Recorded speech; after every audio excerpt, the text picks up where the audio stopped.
Okay. Good afternoon, everyone.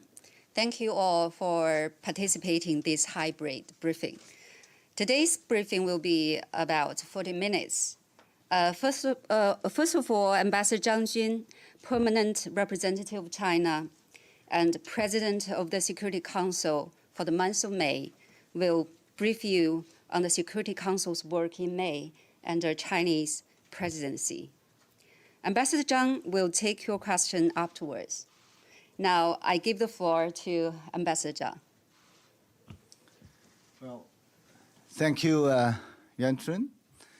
Dear colleagues and friends, so happy to be back to this UN building, and we haven't met with each other in person really for long. And I should say I do miss you so much. Hope that we can really have a real get-together someday in the coming days. And we have heard some encouraging announcement from New York City. And they said that everything might be done in July, but I hope we won't wait for so long.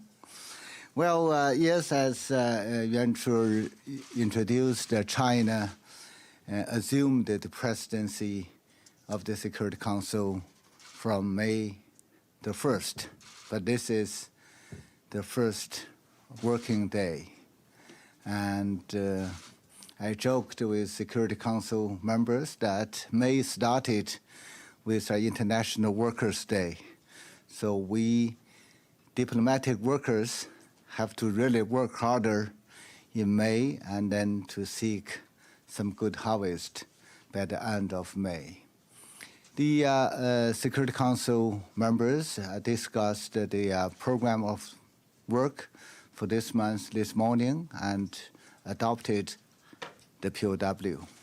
And this morning I also had a briefing with the larger member states of the General Assembly, shared with them what we are going to do and picking up their questions.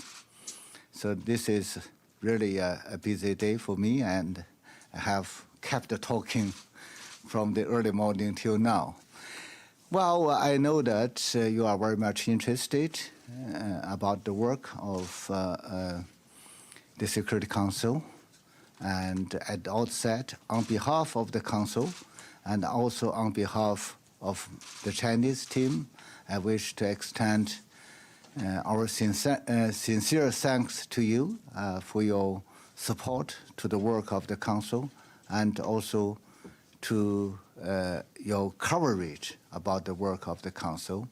Your support, your coverage is an important part of the work of the Council. And for China, of course, this is not our first presidency.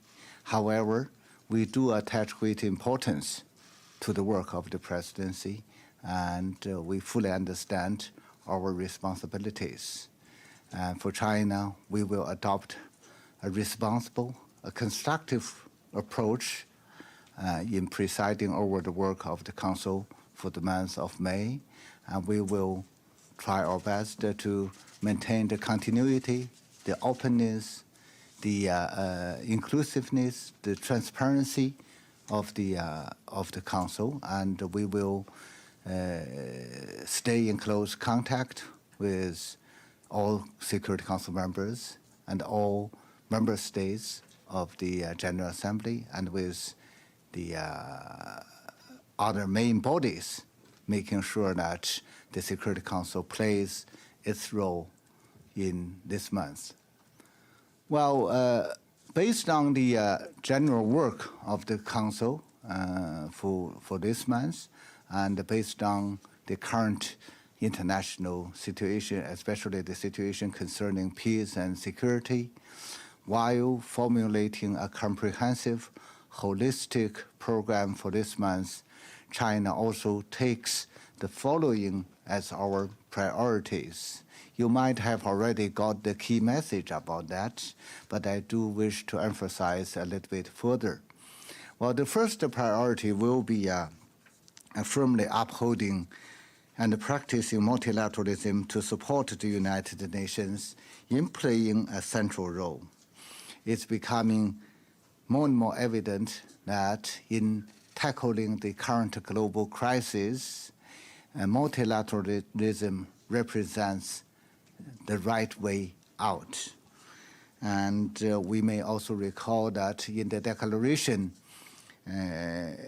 on the commemoration of the 75th anniversary of the United Nations, heads of state and government also emphasized that multilateralism is an option, is not an option, but a necessity.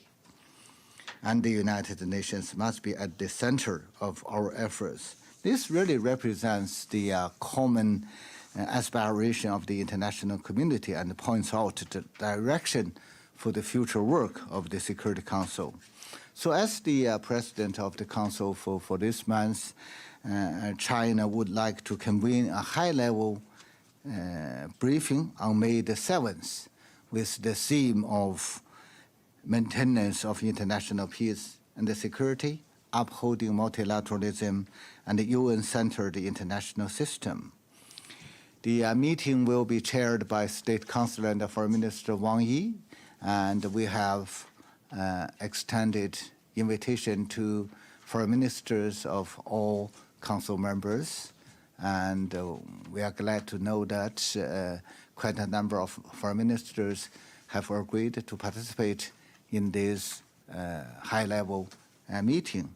And we have also invited the General Assembly President, Mr. Bozkir, to brief the Council on this occasion, and he has agreed to be there, even though May the 7th will be a busy day. You know, in the General Assembly, we will hear the presentation from the Secretary General concerning the selection of the next Secretary General of the United Nations.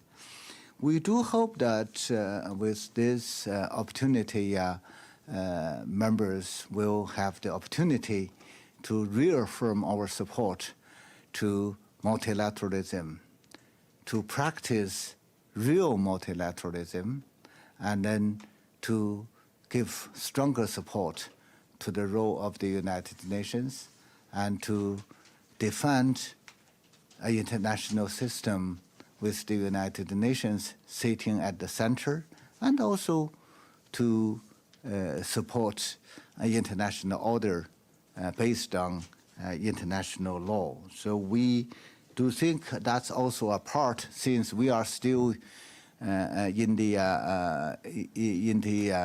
75th anniversary period, and that's also a part of our effort in implementing the declaration on the 75th anniversary.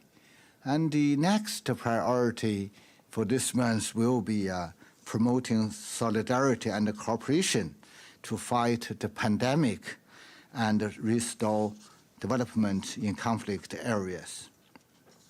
We all know that we are faced with the COVID-19 pandemic, and it constitutes unprecedented challenges to our today's world. And we are all suffering from this pandemic, but meanwhile, we have to also understand that countries, in developing countries, in the developing world, and especially countries affected by the conflicts, are also suffering more from the pandemic. And I'm sure you all know that African conflicts or conflicts in Africa account for more than half of the situations on the agenda of the Security Council. And more than 70% of the peace and security situations under Chapter 7 of the UN Charter is from African conflicts. So we it's really the shared responsibility of the Security Council and also the United Nations at large to give a closer look at the sufferings faced by African countries and then to look at the situation with careful studies and then finding the right ways to help African countries to recover from the pandemic, to facilitate their efforts in post-conflict peace building and reconstruction. So in general, we hope that we can adopt a more holistic approach in addressing the root causes of conflict by challenges faced by African countries. Again, another high-level debate will be open debate will be organized and convened on May the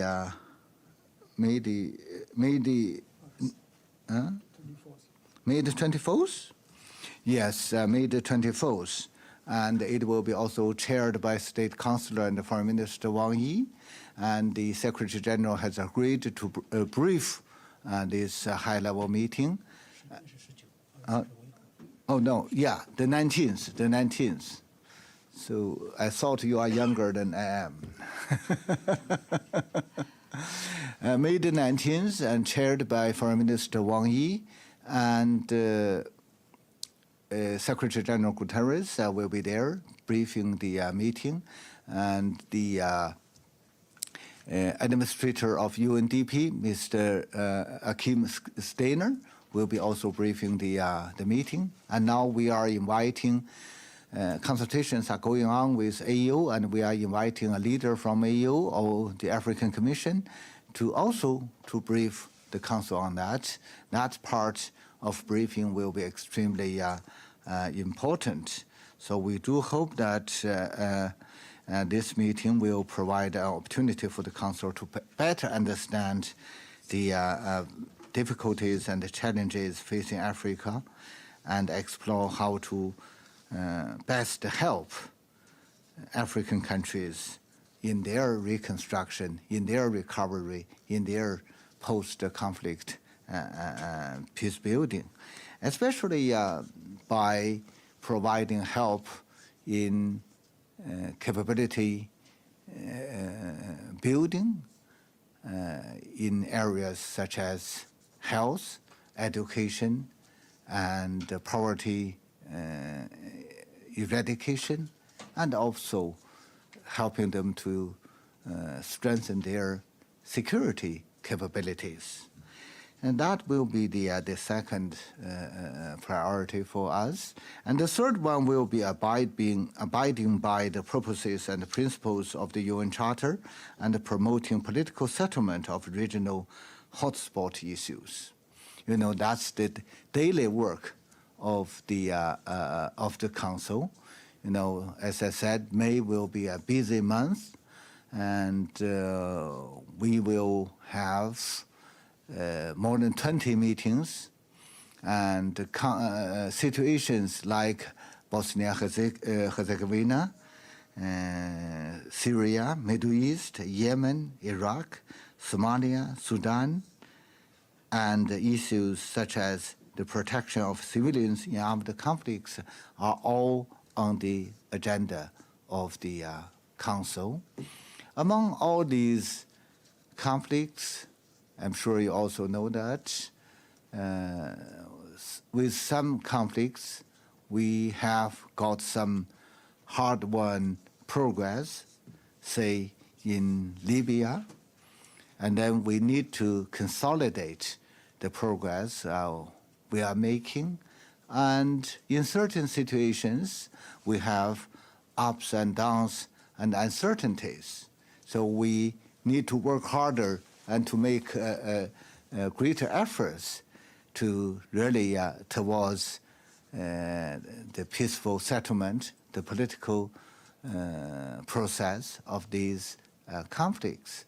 And in certain situations, we are faced with really the risk of escalation of tensions, and we need to give continued close look at those situations, and then to try to seek for de-escalation of the tensions. So as the President of the Security Council of China will work closely with all Council members, with all conflict countries, and then to work harder towards the right direction for finding sustainable solutions, especially solutions through dialogue, solutions through a peace process and the political process. So we will definitely work very closely with council members on all those issues. And the fourth priority will be pushing for enhanced capacity and institutional building of the United Nations to better tackle complex challenges.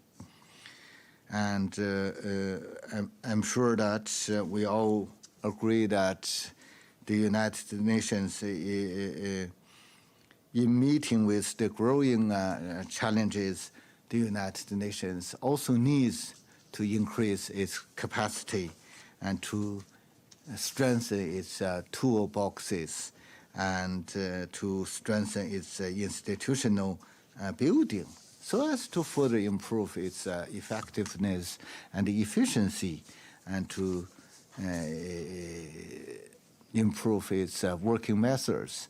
Let me take two examples. Those are also the priorities we have. The first one is on peacekeeping. You know, peacekeeping is really one of the most important tools the United Nations have in exercising its mandate for maintaining world peace and security. But meanwhile, what's also true is that we are faced with an evolving situation in the world, and the tendency and the nature, the complicated situation are also changing on the ground. So peacekeeping operations are really faced with compounded challenges. And those challenges also cause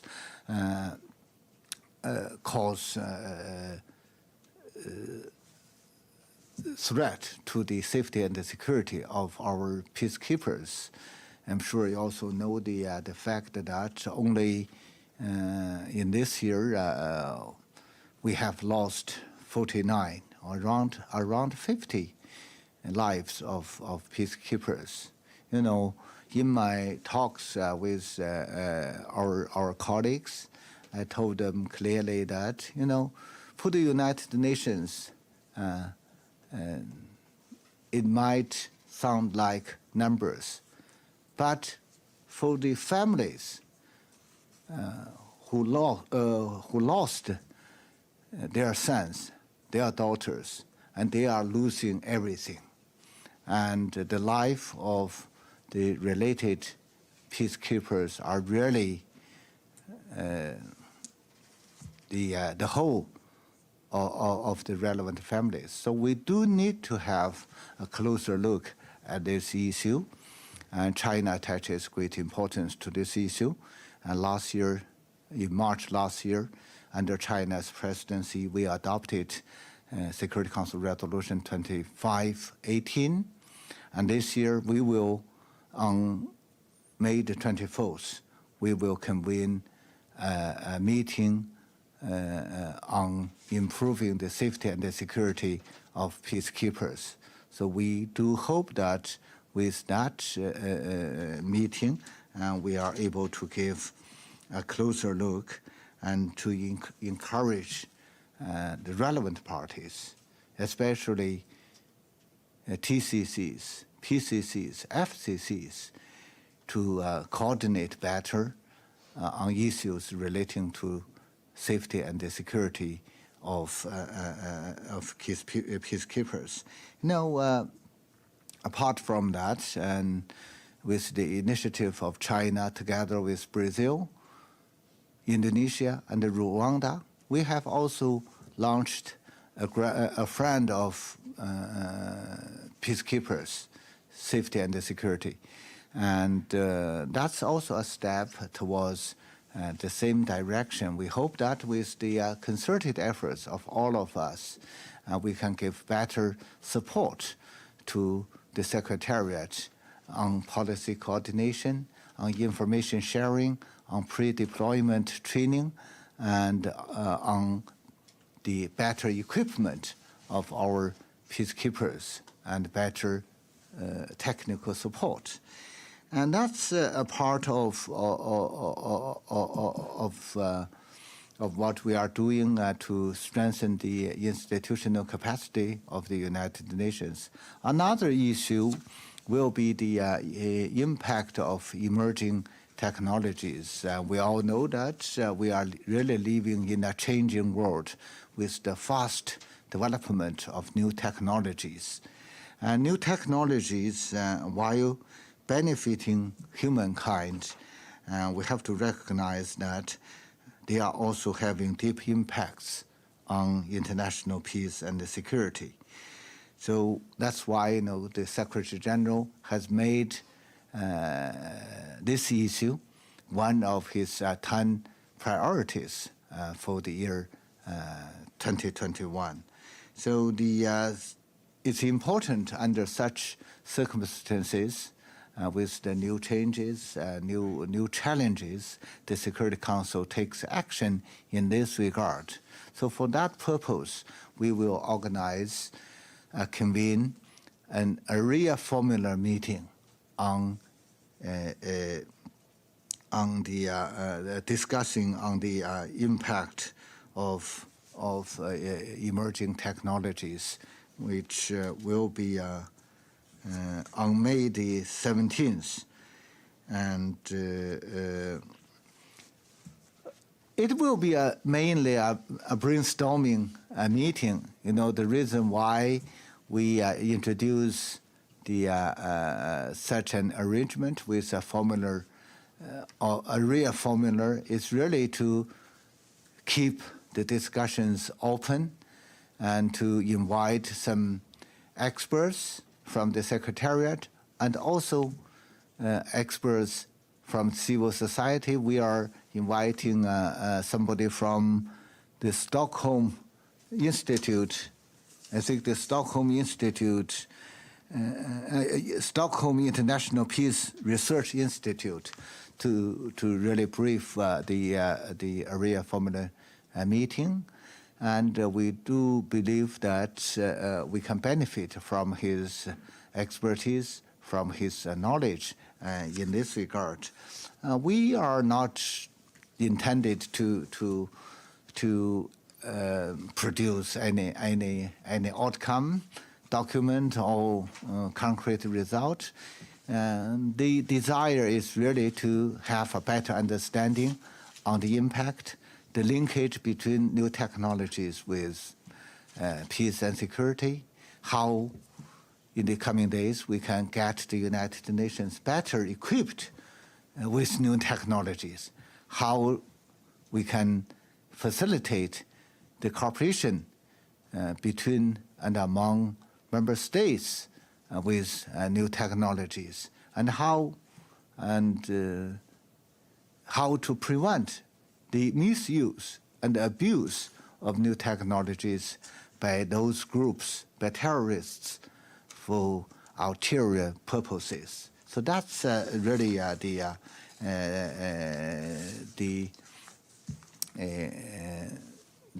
idea we have in mind in designing this area formula meeting, and I'm happy that in this morning's conversation with council members, with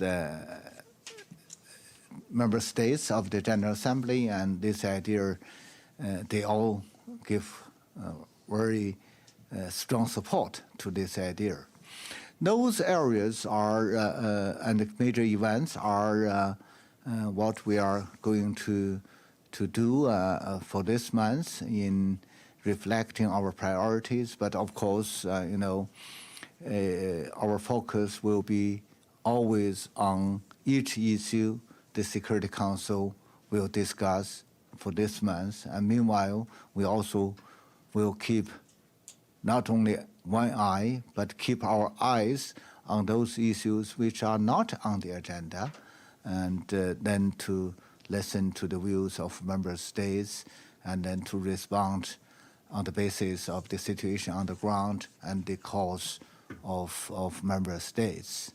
And for that purpose, China, as I said, we will try our best to keep the continuity, to keep the openness, to keep the inclusiveness, to keep the transparency, making sure that the Security Council is in a better position to fulfill its mandate. And for that, we will give further emphasis on outreaching, listening to representatives from all directions. My colleagues and I have met with the Secretary General, with the PGA, with ECOSOC President, with the PBC President. And we hope that, and we are also meeting with a lot of special representatives, with PRs from conflict-affected countries. And we are really doing a lot of outreaching, making sure that we have better understanding on what we are doing, and with better understanding in what way we can really move forward more effectively and efficiently. And we are also doing some further interactive dialogues for this month. We are preparing for interactive dialogue with the Peace Building Commission. We are discussing with the PBC about that. And we are also making preparations for an interactive dialogue with the African Union Peace and Security Council chairperson. So we are preparing for that. We hope that really those interactive dialogues will help us in fulfilling our work in a more efficient way. And we will continue to engage with the civil societies, and especially to continue to have their engagement with the work of the council. You know, there are more growing request for the engagement of civil societies, NGOs. So China will continue to do that, and we are doing preparations while arranging the briefers for different discussions. So we are trying our best to benefit from briefers from the civil society, and to give them to let them to play a unique role, and to listen to their voices with their understanding on the situation on the ground. So we will also give further emphasis on the issue relating to women, to children. And, you know, that's also an issue on the agenda of the Security Council. I'm sure many of you are also very much interested in that. Even though for May, we do not have, you know, a formal discussion on women, peace and security, but as the President, we will continue to give emphasis on that. You know, the Security Council is really paying more attention on the protection of civilians, on the protection of women and children, while discussing conflicts in all parts of the world, by tackling the protection of civilians, tackling the issue of sexual violence, and we will continue to do that. And we are inviting, we are also encouraging the engagement of women in relevant peace processes.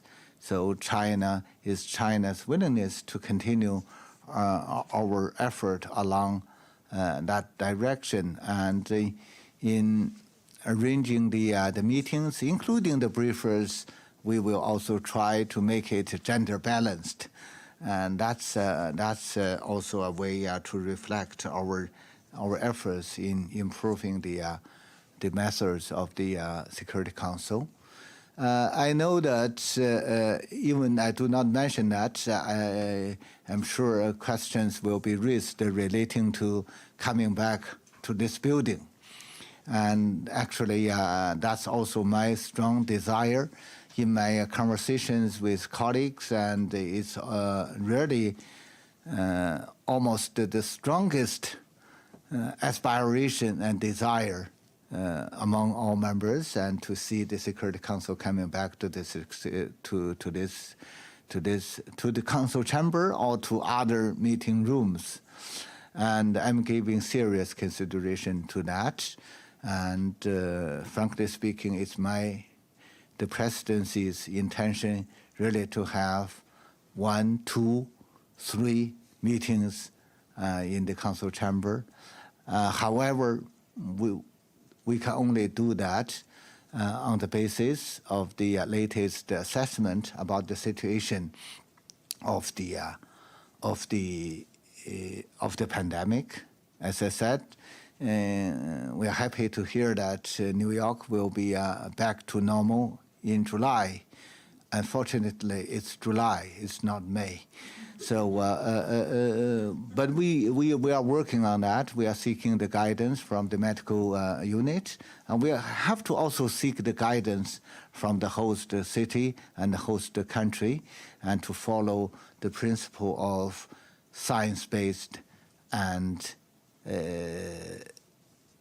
health first. But we do have such a need, such a desire, but we have to make sure that it's safe.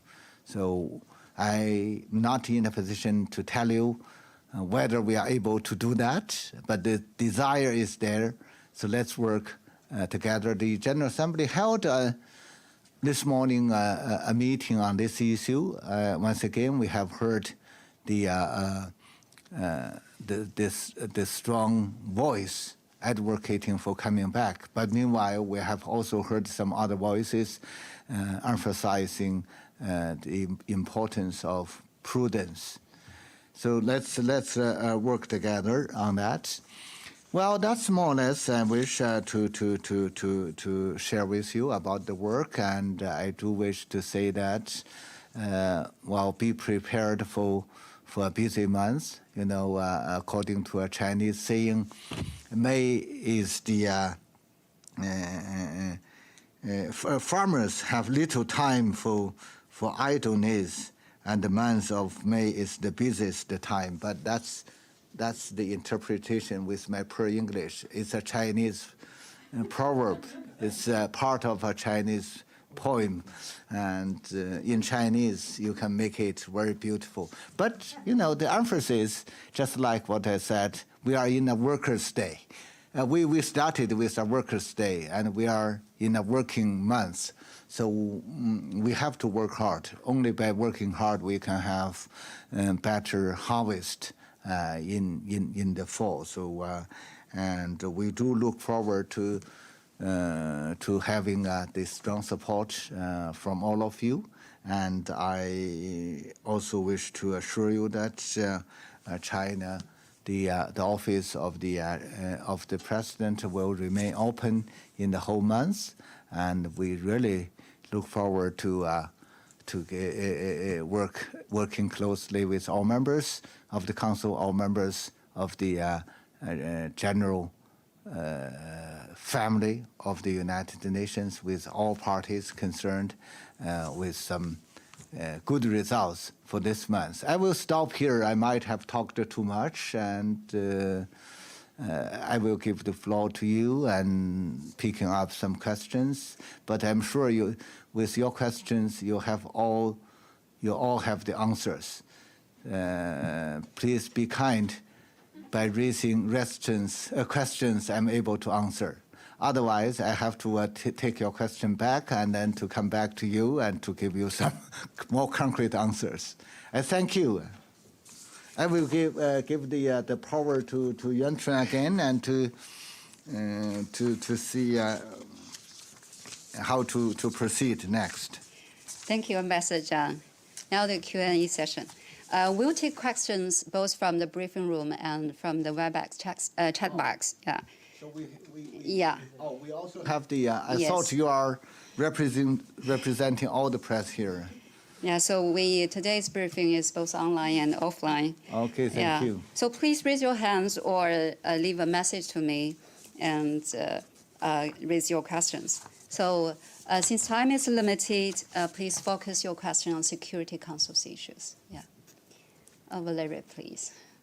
Thank you, Claire. Thank you, Ambassador, and on behalf of ANCA, thank you for this press conference, and we wish you the best of luck for this busy month.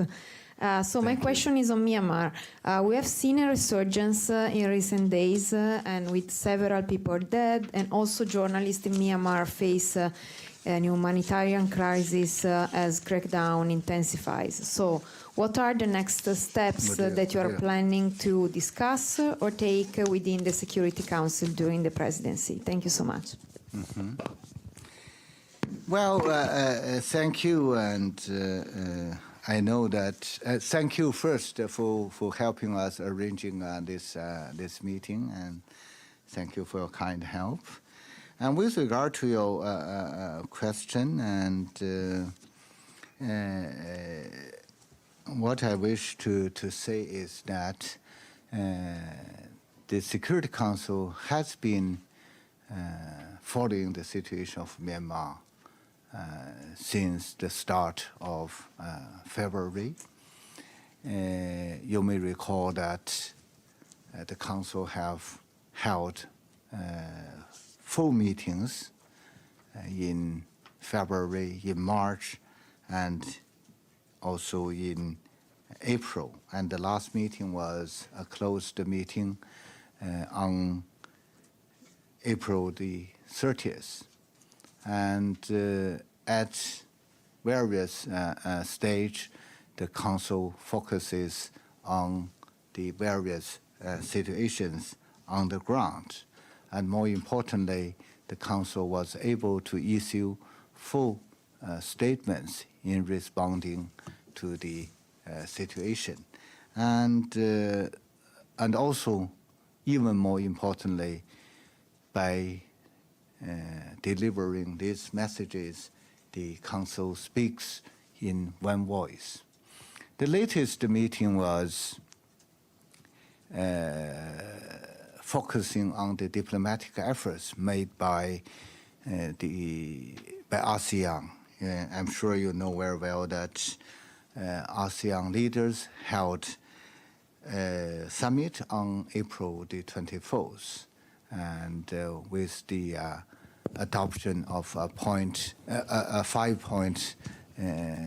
statement, chairman's statement.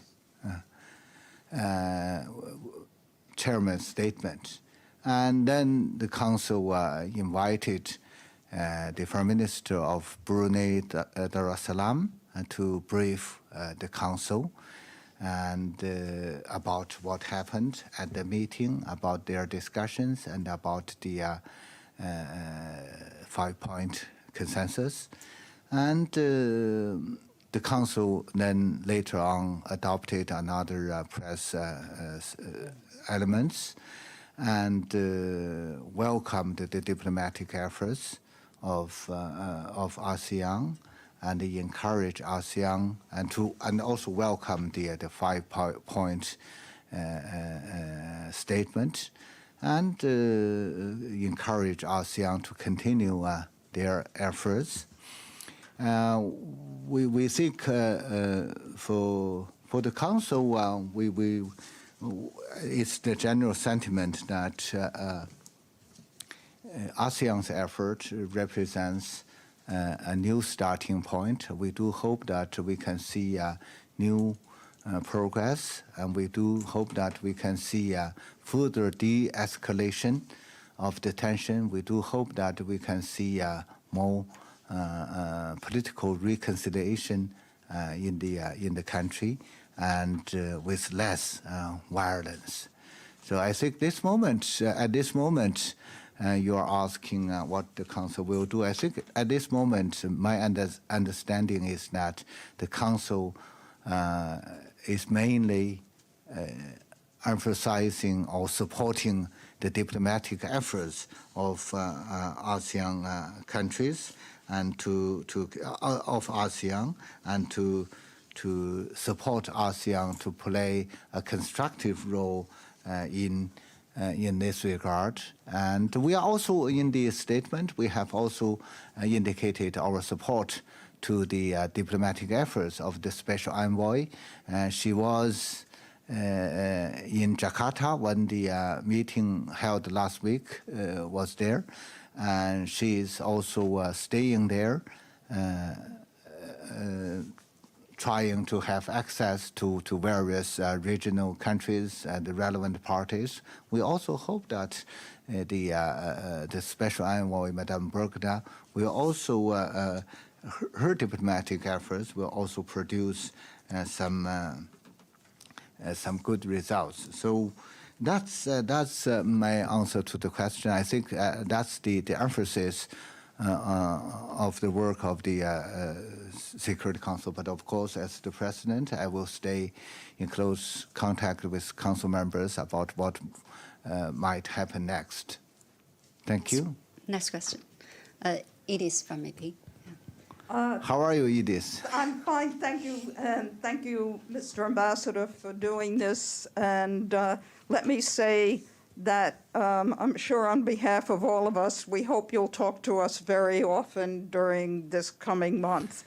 I have a follow-up on Myanmar and then a question. My follow-up on Myanmar is that the Myanmar military is currently fighting two minority armies, the Kachin and the Karen. And the Kachin today claimed that they shot down a government helicopter, which would be a first. This hasn't been confirmed. But the UN envoy, Christine Schraner-Burgener, also told the Council that she was very concerned about reports that some protesters are being trained in military activities in minority areas. So my follow-up question is, how concerned is China about Myanmar descending into a civil war, and what should be done to avoid it? And my question is that President Biden has last week called the North Korean nuclear program a serious threat to American and world security.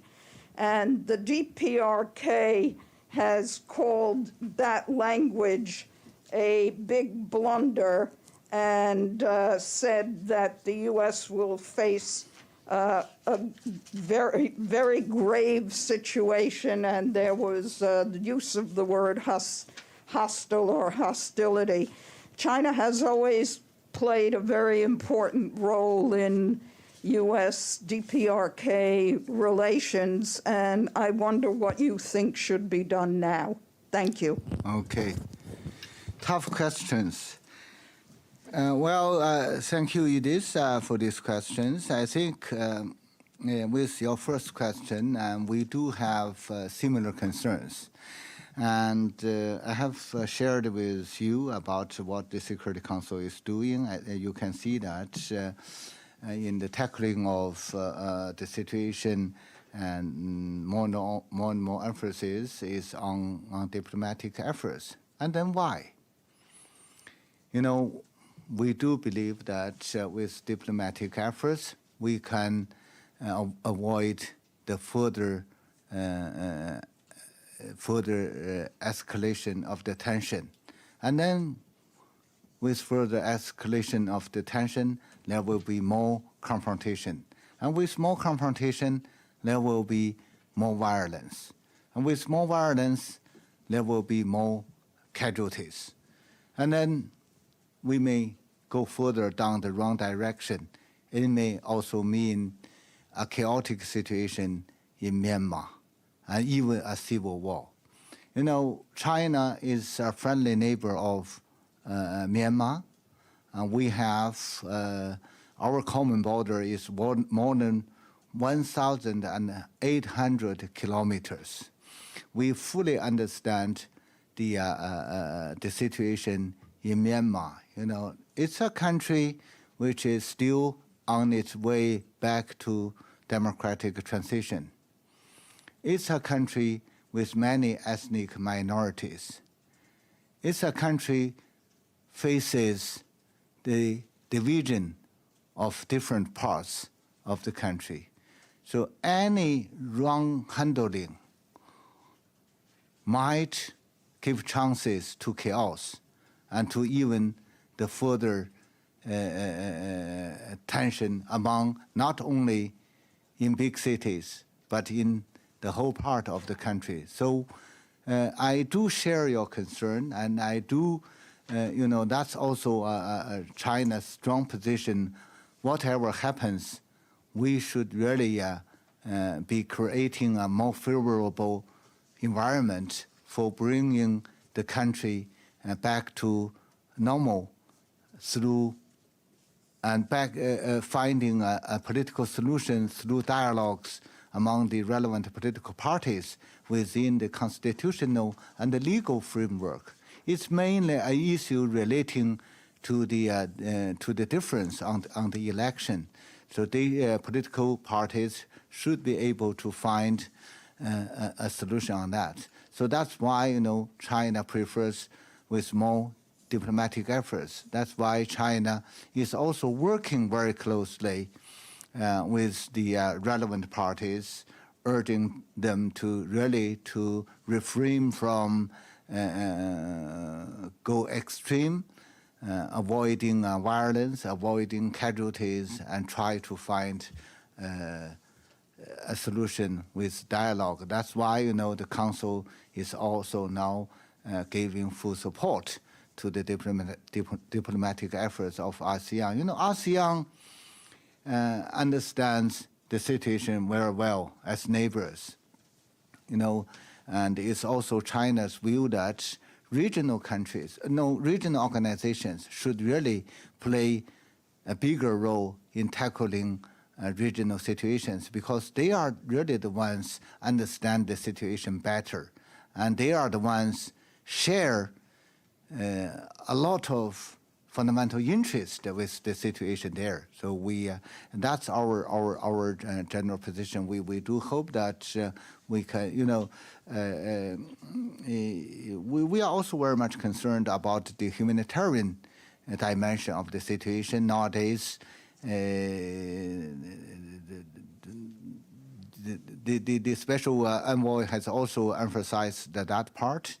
And we, you know, with the further deterioration, definitely a humanitarian disaster or crisis will be inevitable. So we do need to try our best to avoid that. With regard to your question concerning the Korean Peninsula nuclear issue, well, it's really a big question. And I don't know whether you are mainly referring to the review of the DPRK nuclear issue. On that, frankly speaking, what I can say is that we have also learned no, I have everything in my mind, and I think, you know, we are really also we have. Linda also informed me that the review is going on, but meanwhile we need to have more information about that, and we need to have further studies on the result of the review. That will be really something we need to look at very carefully. And we also hope that, well, the result of the review will be giving more emphasis, to give more importance to diplomatic efforts, to dialogue, instead of emphasizing too much the importance of extreme pressure. And we have, based on what we have seen in the past years, we do believe that diplomatic efforts represent the right direction. And we also hope that both parties will continue will refrain from taking provocative and confrontational actions, and to continue to make more efforts by resuming dialogues and then to finding solutions. We also hope that the U.S. review will give equal emphasis on both the nuclear issue and the peace and security issue in parallel. Without tackling the security and the peace issue properly, and definitely we do not have the right environment for our efforts for the denuclearization.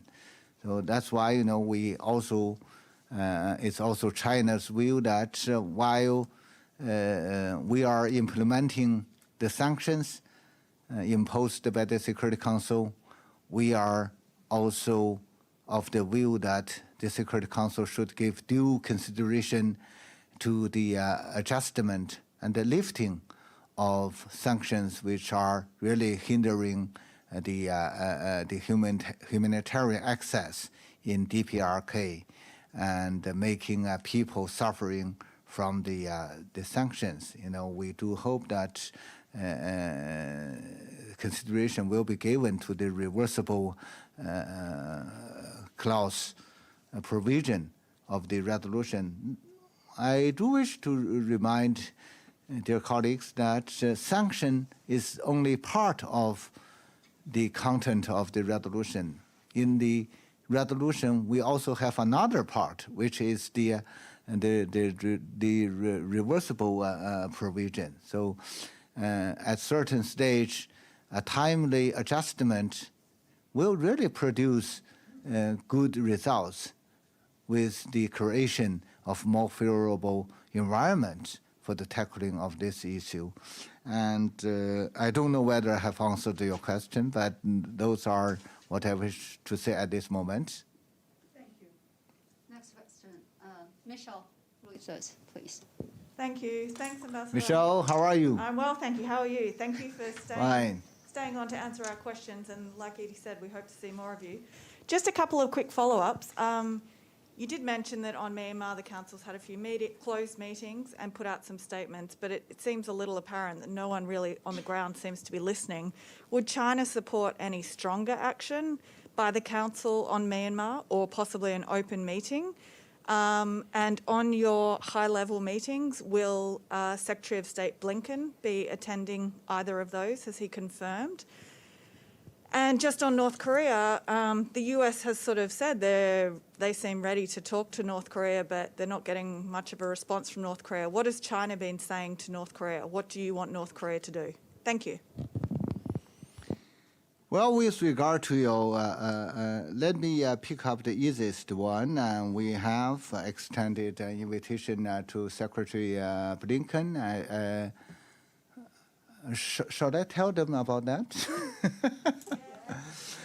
Well, I think the answer is positive about the first high-level meeting. Okay. Yes, May the 7th. And hope that your coverage will not make him to rethink about that. And the second question about Myanmar is that, as I said at the beginning, the Council is now, at this moment, giving support to ASEAN and to giving support to the Special Envoy to avoid, to make more diplomatic efforts, and then to bring parties together, and then to narrow their differences, and then to find a relatively good result. Of course, it might be time-consuming. Of course, we might have to make more effort. But I think, first, at this moment, diplomatic effort is the most important thing we do. And secondly, concerning sanctions or whatever other coercive measures, you know China's position very well. We are not in favor of imposing sanctions, and we do take it the last resort in tackling conflicts. And the reason why we hold such a position is because of the fact that, first, it will be always ordinary people to suffer from sanctions. And we can look at the situations in other countries like Syria, like Libya, many others. And secondly, sanctions do not produce the right results as expected. So that's why we adopt a prudent approach in imposing sanctions. That's from China's perspective, looking at this issue. So and at a certain stage, with sanctions, sanctions may also make make diplomatic efforts hindered, and make the humanitarian crisis even worse. So that's our understanding. With DPRK, I do not have much to add. And in general, we should say the situation in general remains stable. We do hear harsh words, and we do see some tensions at certain level. But in general, it remains stable. We do hope that parties' concerns should really think seriously about what they should do next, especially the parties directly related, and in particular avoiding taking any actions which may make the situation even worse.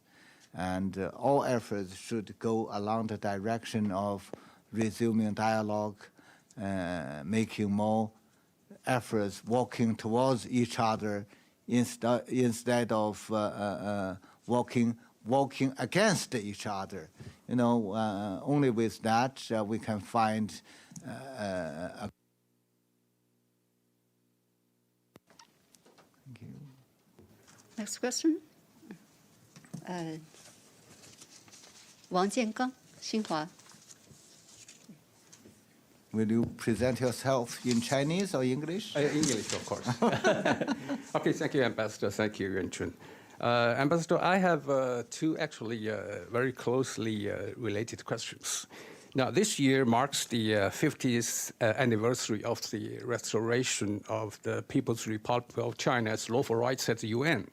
So as a Chinese ambassador, I want to ask you, could you please share with us your views about China's special or unique contributions to the world since then? The related question is, what could the international community expect from China in the future? Thank you. Well, thank you, Jiangang, and I think it may take me 2 or 3 days to complete my answers with your question. But you are right. This year marks the 50th anniversary of the restoration of the lawful seat of the People's Republic of China in the United Nations. We all know that in 19 1971 with the adoption of Resolution 2758. The United Nations restored all the lawful rights of the People's Republic of China at the United Nations, and the adoption also reaffirmed the One China principle. And by recalling what happened in the past 5 decades, and what I can say about your question is that China has been always abiding by the purposes and the principles of the UN Charter, and China has been really a builder of world peace, a contributor to global development, and a defender of international order. Well, you are interested about China's contributions.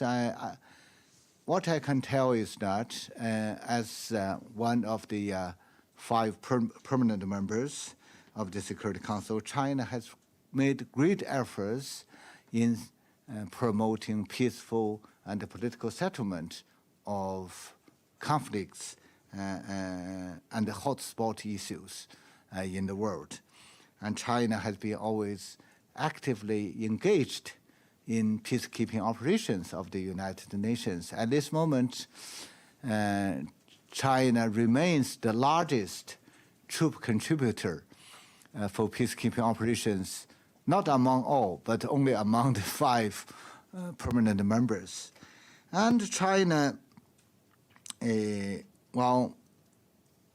is also the 2nd largest financial contributor to the United Nations budget, both regular budget and the peacekeeping assessment budget. And more importantly, China is honoring its obligations in full and on time.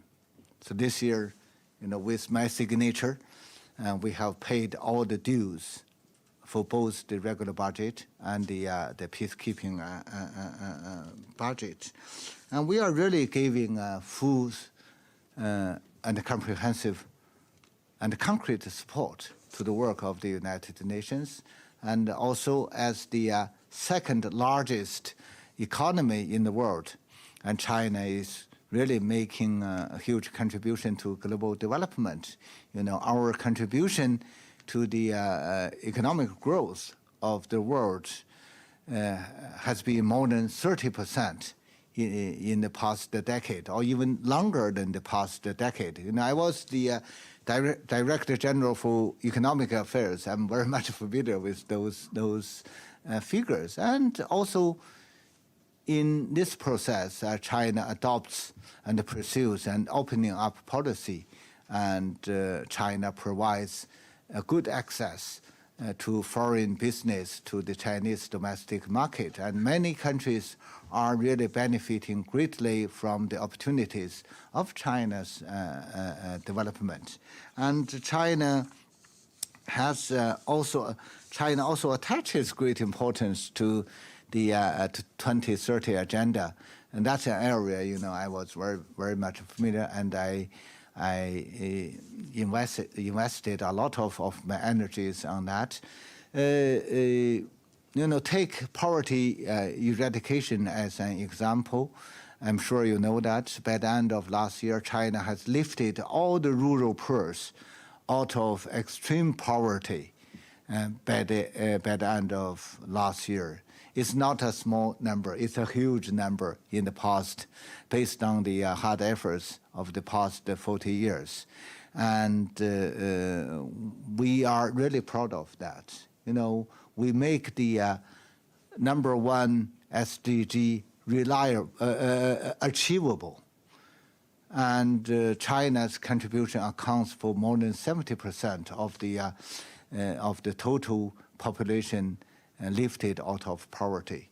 I gave some presidency gift to council members. It's a tradition of the council to present some gifts to council members. What I give them is not something values very much. What I gave them this morning is a small box of coffee bean, a small box of ancient tea from ancient tree, and a piece of embroidery.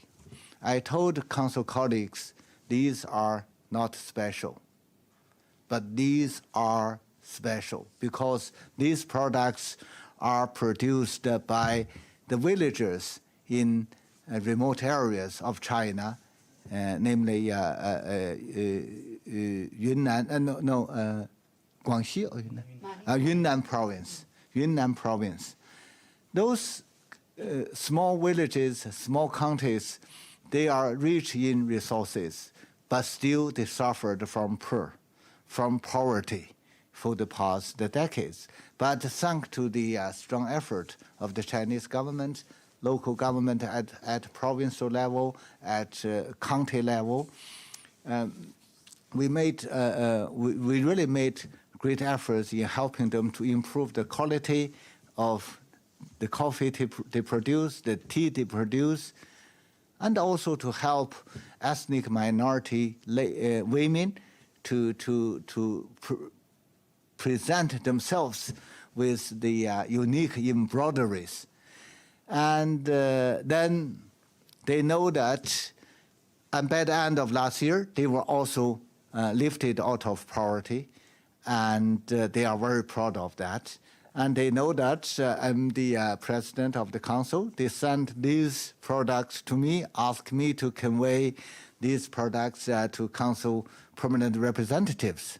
So I told council colleagues what they brought here is not only some materials. What they brought here is friendship, is the aspiration for a brighter future and happiness. So you can see that we are really making a huge progress, Jiangang, on poverty eradication. And of course, we attach great importance to promotion and protection of human rights.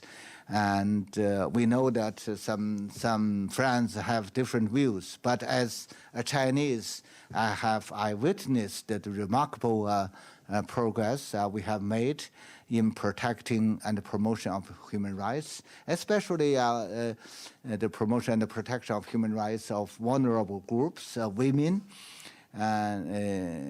We say that women in China hold half of the sky, but actually they are holding more than half of the sky. And the protection of the rights of children, of ethnic minorities, of people with disabilities. We are really, by these efforts, we are not only promoting the human rights enjoyment of our people, we are also making huge contribution to the global effort in this regard. I tend to tell colleagues that if you look at what China has achieved in the past 4 decades after the opening up, we are really undertaking the largest human rights promotion project in China. We are also pursuing a green development. That's also a part of what we are doing in China. We give great emphasis on ecological conservation, on protection of the environment, on green development. I'm sure you have heard the announcement of President Xi last year at the General Assembly about the carbon peaking and the carbon neutrality. And that's very much encouraging. That's what a developing country is doing. Dear colleagues, do remember that we are not an industrialized country. We are still in the process of getting rid of extreme poverty, seeking for the further development of our economy. Of course, we are still in the process, Jiangang, and this year also marks the 100th anniversary of the founding of the Communist Party of China. And we are, I should say that really under the leadership of the Chinese Communist Party, we, the Chinese people, have demonstrated strong unity. And we are really making a remarkable achievement in the past years. And we are proud of that. And we are also confident about our future. Well, China has announced that it's entering a new stage with quality development. With the start of the journey towards a strong, modern, socialist country. We are at a new starting point. Our cooperation with the United Nations is also on a new starting point. Well, with regard to your second part of the question, definitely we can do a lot. And I think at this moment, we will do, together with other countries, in defending multilateralism, in defending the central role of the United Nations, in defending international order based on international law, in promoting the implementation of the 2030 agenda. We have, I only mentioned SDG 1, but we still have many other goals. We need to work together.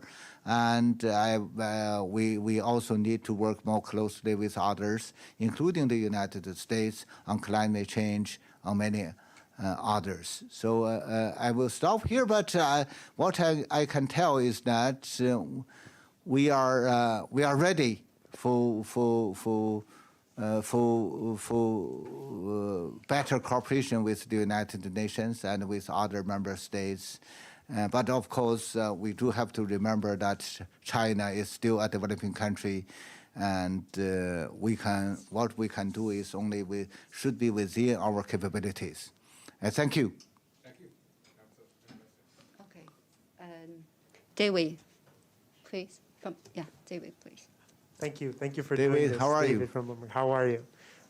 Another multilateral event taking place during the month of your presidency is the World Health Assembly, and the World Health Assembly, and some members of U.S. Congress have called on Taiwan to be allowed to be an observer.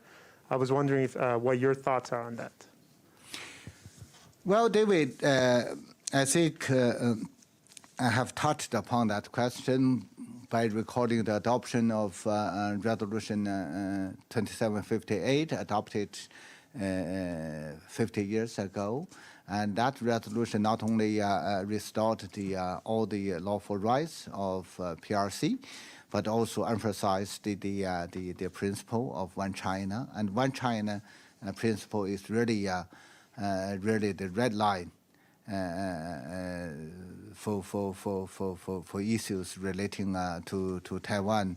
And it's also our clear position and firm position that the United Nations is an organization composed of sovereign member states, and Taiwan is not qualified for any participation of these organizations. And we did have some understanding concerning the participation back to years ago, but that was based on the agreement between both sides with their commitment to the 1992 consensus. In other words, it's one China with two. It's with the understanding of both sides, but nowadays what we face is that in Taiwan, the Taiwan authorities are really departing from the 1992 consensus, and we against such a big backdrop, we have to stay firm on the One China policy, and we are completely against any engagement or participation by Taiwan in the work of the United Nations and its specialized agencies. Mm-hmm. Ambassador, so actually we were running out of our time, and shall we turn back to the online or the well, you know, more questions? as I said, I have more? been talking for the whole day, and how about one or two last questions? Okay. Okay, so shall we turn to the, turn to the yes, WebEx? yes, WebEx. indeed. Ali, please, for APO Pakistan. Ambassador, can you hear me, sir? Yes. Yeah. Okay. Thank you very much, Ambassador, for doing this press conference. Wish you good harvest at the end of this month. Apart from the efforts at other levels, the Troika, which is composed of China, US, Russia, and Pakistan, have been pushing for a peaceful settlement in Afghanistan. But the level of violence has increased alarmingly. So do you think it's time for the UN Security Council to get engaged in pushing the peace process forward? So what's your question?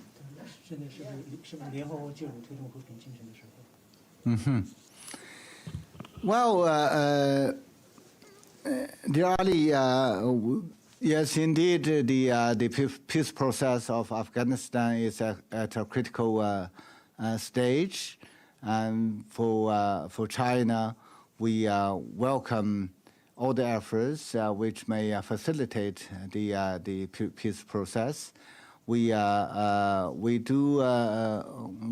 following the situation, and we understand that there are some difficulties, but we sincerely hope that the intra-Afghanistan process will continue and to regain the momentum. But meanwhile, it's always China's position that the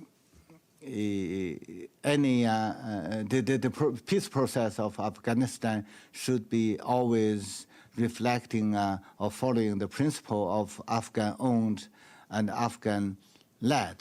So whether it's the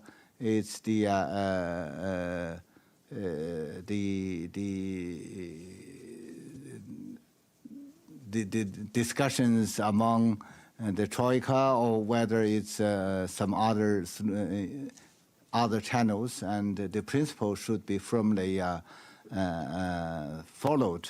I think with regard to what might happen next, I'm not in a position to give you an answer, but for China, we encourage all parties to continue to make contribution to this process. And especially, we hope that neighboring countries and key parties should continue to make their contribution in this regard. Okay? The last question, please. Alan, please. Thank you very much, Ambassador. Alan Bulkati with RIA Novosti. Wish you all the best during your presidency. I have a question on the PRK. More than 1 year ago, China and Russia tabled a draft resolution proposing the lifting a part of sanctions from the PRK and also resumption the six-party talks. So in this regard, where do we stand with this draft resolution? And the second question, do you think that now the time has come to resume the six-party talks? Which steps should be taken by what party? Thank you. Well, thank you for your further question on the DPRK issue. And what I can tell is that first, the draft resolution is still there. Second, the reason and the purpose of tabling this resolution is really to try to be helpful instead of creating further difficulties. I have actually answered your question in my previous remarks.